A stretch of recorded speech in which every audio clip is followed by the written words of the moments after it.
Boston Celtics guard Jaylen Brown led a peaceful protest march through Atlanta on Saturday night. Brown, who streamed part of the march live via his Instagram account and also posted videos of speeches to his page, said during the livestream that he had driven 15 hours from Boston in order to protest in Atlanta, which is about a 20-minute drive southeast of his native Marietta, Georgia.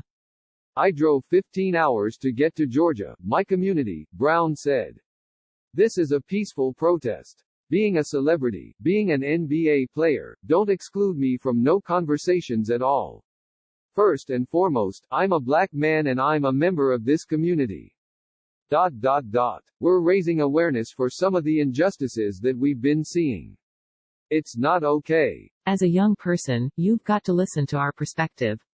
Our voices need to be heard. I'm 23 years old. I don't know all of the answers.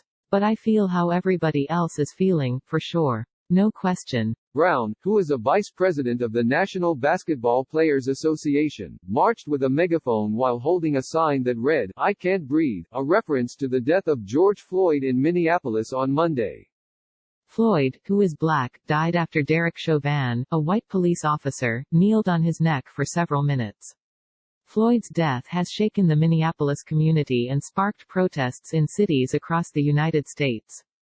Brown was joined by another NBPA vice president, Indiana Pacers guard Malcolm Brogdon, as well as former first-round pick Justin Anderson, who played with Brogdon at Virginia and is currently in the G League with the Long Island Nets, and rapper Lil Yachty.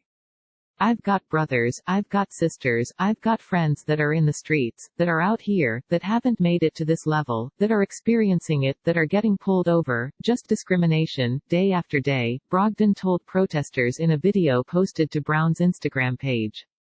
"Dealing with the same bulls. This is systematic. This isn't something where we come and, we don't have to burn down our homes. We built this city. This is the most proudly black city in the world. In the world, man. Let's take some pride in that. Let's focus our energy. Let's enjoy this together. This is a moment. We have leverage right now. We have a moment in time. People are going to look back. Our kids are going to look back at this and say, you were part of that. I've got a grandfather that marched next to Martin Luther King Jr. in the 60s, and he was amazing. He would be proud to see us all here. We got to keep pushing forward. Jaylen has led this charge, man, and I'm proud of him. We need more leaders." Brown also tweeted Saturday night that 3 people who were part of the peaceful protest were arrested, and in a follow-up post, he asked for their names. The protest was just one of dozens across the country on Saturday.